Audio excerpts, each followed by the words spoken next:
Okay, so I wanted to post a basic rudimentary video on the operation of our power supplies. We have a more polished and finished product coming soon. This is all just kind of taken off really quick and caught us off guard. So this is a video oriented towards our first few customers that have already ordered a product, and we wanted to just make sure they knew how to use the device properly and, not have any damage occur to their amplifier or to their new power supply.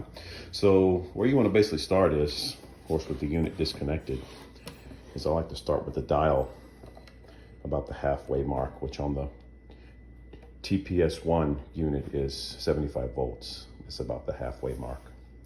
And from there, make sure the power switch is turned to off. Then we'll take our first power cable. These are all standard IEC cables you can get pretty much anywhere. We'll go around to the back of the unit and we will plug in the power supply cable. Excuse me. All right, we'll plug in the cable, right? We'll come back around front to where our little service outlet is. Okay. And now we can power the device on. And let's see what we got. 79 volts. Now what you want to do next is go ahead and dial it up to about 117. 117 will always be your starting point on any amplifier.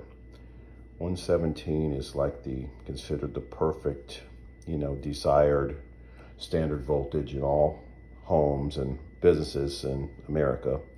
The outlets are all supposed to be 117, but the problem is we find a lot of outlets that are not 117. We find them from 108 to 125, and even a volt or two will make your amp sound different. So this variation from location to location is why your amp sounds good at a certain place, and you go to a buddy's house or a different nightclub or bar to play a show, and now all of a sudden the amp sounds like trash. So it's usually voltage variation. So the unit allows you to make your voltage pretty much anything you like.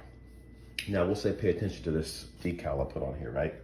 Warning, 95 to 130 is the safe range.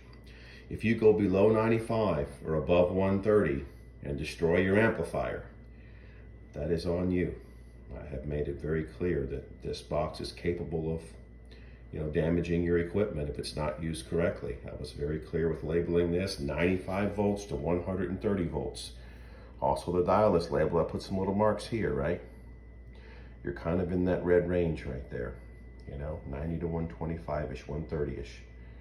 You don't want to go above that or below that. The lower the voltage you go, closer to 95, the amp will become more compressed and warm and spongy feeling. The higher the voltage is, you get 125, 128, the amp will become more aggressive, tighter, more pick attack. A lot of rock guys and metal guys love it to be on the higher end of the spectrum. A lot of blues and jazz guys and country pickers like the lower end of the spectrum. So, and this also changes the wattage of the amp. As you lower the voltage, your overall wattage goes down. It'll break up earlier. As you raise the input voltage, the wattage of the amp will go up. The amp will have more headroom and more max volume overall. Okay, next step we'll do is very simple.